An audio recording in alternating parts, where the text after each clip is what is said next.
दोस्तों ये कहानी एक ऐसी लड़की की है जो कि एक अनजान लड़के के पीछे लट्टू हो जाती है और उससे अपनी गांड का छेद मोटा करवाना चाहती है और वो उसके साथ दबाकर भटाभट करती है और अपने बॉयफ्रेंड को छोड़कर इस अनजान लड़के के साथ रहने लगती है। तो चलिए देखते हैं इस लड़की की काली काली गांड को। मूवी की स्टार्टिंग में हम कुछ लोगों को एक बर्फ के ढके हुए पहाड़ पर चढ़ते हुए देखते हैं, पर तभी इस जगह पर एक एक्सीडेंट होता है जिसकी वजह से यहाँ पर क्लाइंबिंग कर रहे सारे लोग मारे जाते हैं। अब नेक्स्ट सीन में हम एक एलिस नाम की लड़की को देखते हैं जो कि अपने बॉयफ्रेंड के साथ रहती है। फिर एलिस अपने काम पर जाते वक्त एक लड़के को देखती है और उसके ऊपर फिदा हो जाती है, पर ये लड़का एलिस को इग्नोर मारकर वहां से चला जाता है। अब एलिस बार बार इस लड़के को छिपकर देखने लगती है और वो लड़का एलिस को देख लेता है कि वो उसे देख रही है। इसके बाद वो एक टैक्सी बुक करता है और वो लड़का एलिस को अपने घर ले जाता है और घर पर आते के साथ ही माहौल गर्म हो जाता है और दबाकर भटाभट चालू हो जाता है। अब भटाभट के बाद एलिस को गिल्ट फील होता है क्योंकि उसका पहले से ही बॉयफ्रेंड था। इसके बावजूद एलिस ने उस अनजान लड़के के साथ अपनी टांगे उठवाई। अब नेक्स्ट डे एलिस काम पर जा रही होती है और वो रास्ते में एक बुक स्टोर पर एक बुक देखती है और वो उस बुक में उसी अनजान लोंडे को देखती है जिसने उसकी फुद्दी उछाली थी। पर अब एलिस बुक वाले लड़के के बारे में बुक स्टोर वाले से पूछती है और वो उसे बताता है इस लोंडे का नाम एडम है।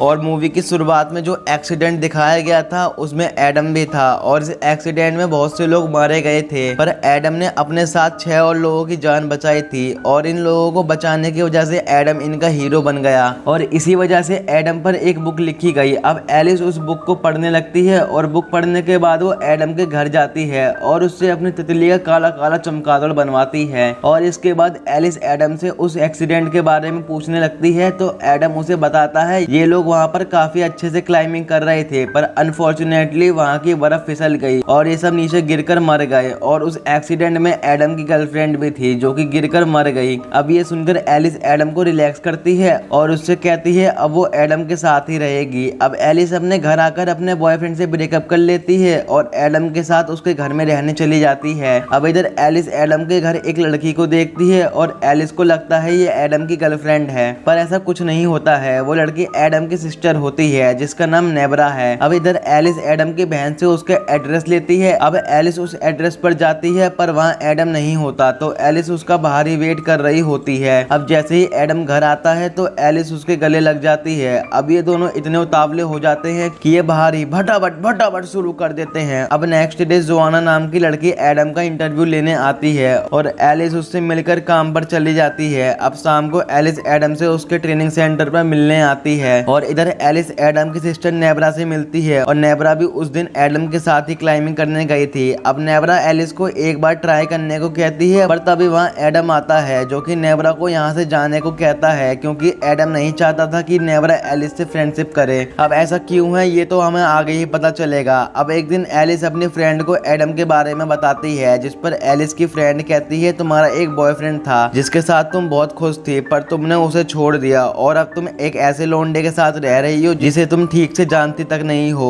अब एलिस अपनी फ्रेंड की बातों पर ज्यादा ध्यान नहीं देती और वहां से जाने लगती है। अब इधर एक चोर एलिस का बैग लेकर भाग जाता है, पर एडम उस चोर को पकड़कर खूब मारता है और उस चोर को मारने के बाद एडम एलिस को शादी के लिए प्रपोज करता है, जिससे एलिस बहुत खुश होती है। अब नेक्स्ट डे एलिस को एक लेटर मिलता है और उस लेटर में लिखा था कि तुम एडम को ठीक से जानती तक नहीं हो और उससे शादी करने जा रही हो, पर एलिस लेटर में लिखी बातों पर ज्यादा ध्यान नहीं देती। अब नेक्स्ट सीन में एलिस एडम से चर्च में शादी कर लेती है। अब शादी के बाद एडम एलिस को अपनी फेवरेट जगह पर लेकर आता है जहाँ एक स्टैचू भी होता है। अब एडम एलिस को अपने कपड़े बदलने को कहता है और जब एलिस कपड़े बदल रही होती है तो एडम उसकी एक न्यूड फोटो क्लिक कर लेता है। अब एडम एलिस को हाइकिंग पर ले जाता है और ये दोनों वहाँ एक घर में रुककर अपनी सुहागरात मनाते हैं। अब अगले दिन घर आने पर एलिस को एक और लेटर मिलता है और इस लेटर में लिखा था कि तुमने एडम से शादी करके बहुत बड़ी गलती की है। अब एलिस को लगता है ये लेटर उसके एक्स बॉयफ्रेंड ने भेजा है, इसलिए वो उसे कॉल करती है, पर उसकी ये कॉल उसके एक्स बॉयफ्रेंड की जगह उसकी एक फ्रेंड उठाती है जो कि अब उसके साथ ही रह रही होती है। अब एलिस समझ जाती है ये लेटर उसके एक्स बॉयफ्रेंड ने नहीं बल्कि किसी और ने भेजा है। अब एलिस शाम को एडम के साथ एक पार्टी में जाती है जहाँ नेब्रा उसे एक नेकलेस गिफ्ट करती है। अब एक दिन एलिस अपने ऑफिस में होती है तो रिपोर्टर जोआना एलिस को कॉल करके बताती है कि एडम का इंटरव्यू देखकर उसे एक लड़की ने कॉल किया है और उसे बताया है कि एडम ने जबरदस्ती उस लड़की का रेप किया है। अब एलिस रिपोर्टर से उस लड़की का एड्रेस लेकर उस लड़की से मिलने उसके घर जाती है तो वो लड़की बताती है एडम उसे एक पार्टी में मिला था और वो साथ में डांस कर रहे थे, पर घर जाते वक्त एडम ने उसके साथ जबरदस्ती की और उस लड़की का जबरदस्ती रेप कर दिया। अब ये बात सुनकर एलिस बहुत उदास हो जाती है और अब एलिस भी एडम पर शक करने लगती है। अब घर आकर एलिस एक लॉकर खोलती है और उसे उस लॉकर में से एडम की एक्स-जीएफ अडेल के लेटर मिलते हैं। इस लेटर में लिखा था कि एडम बड़ा घटिया किस्म का आदमी है, इसलिए वो एडम को छोड़कर अपने घर जा रही है। अब एलिस लेटर पढ़ ही रही होती है तभी एडम आ जाता है और एलिस फटाफट उस लेटर को छिपा देती है। अब एडम के जाने के बाद एलिस दोबारा उस लेटर को खोलने लगती है पर उसे उसकी चाबी नहीं मिलती क्योंकि चाबी एडम अपने साथ ले गया था।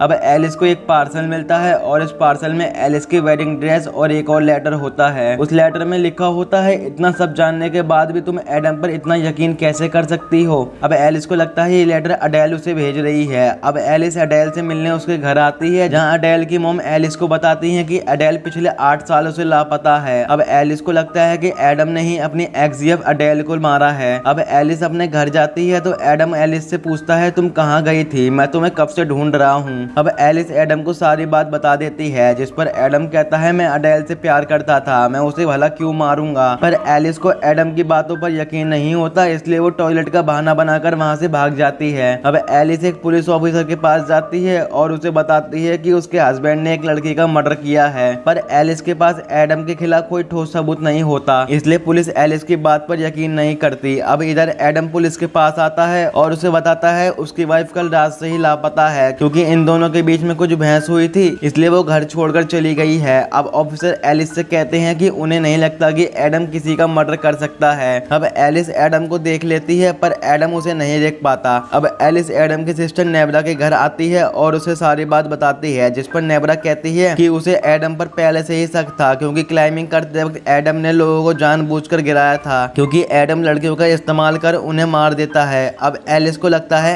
एडम ने अडेल की बॉडी उसी स्टैचू के नीचे छिपाई है जहां एडम ने उसकी पिक क्लिक की थी। अब एलिस और नेब्रा उस स्टैचू की तरफ जाती हैं। कार में नेब्रा एलिस को बताती है कि वो लेटर नेब्रा ही एलिस को भेज रही थी क्योंकि उसे डर था कि एडम कहीं एलिस को बिना टपका दे। अब एडम नेब्रा के घर आता है जहां वो एडेल की फोटो देखता है और उसे लगता है एलिस उस स्टैचू के पास गई है इसलिए ये भी जल्दी से वहां पे जाने लगता है। अब एलिस को खुदाई करते वक्त एक बॉडी मिलती है और उस बॉडी में ठीक वैसा ही नेकलेस था जैसा नेब्रा ने एलिस को दिया था। नेकलेस देखकर एलिस समझ जाती है कि इस लड़की को एडम ने नहीं बल्कि नेब्रा ने मारा है। अब एलिस नेब्रा से इसके बारे में पूछती है तो नेब्रा कहती है हाँ मैंने ही अडेल को मारा था और वो एक्सीडेंट भी मैंने ही किया था क्योंकि ये एडम की सारी गर्लफ्रेंड को मारना चाहती है। और नेब्रा कहती है कि वो जब छोटी थी तब से ही वो एडम को पसंद करती है और नेब्रा चाहती है कि एडम बस उसके साथ ही रहे। और नेब्रा एलिस को बताती है कि जब वो छोटी थी तो उसने इसी स्टैचू के आगे एडम के साथ भटाभट किया था। अब नेब्रा एलिस को मारने लगती है पर तभी वहाँ एडम आ जाता है और वो एलिस को बचाने लगता है और फिर एडम बताता है हमारे बीच बचपन में जो हुआ अनजाने में हुआ था। अब नेब्रा एडम को मारने जा रही थी पर तभी एलिस नेब्रा को फायर गन से शूट कर देती है जिसकी वजह से नेब्रा मर जाती है। अब सुबह पुलिस आती है और एडम को अरेस्ट कर लेती है और ये दोनों हमेशा के लिए अलग हो जाते हैं और यहीं पर इस मूवी का एंड हो जाता है। तो दोस्तों कैसा लगा ये आपको हमारा एक्सप्लेनेशन।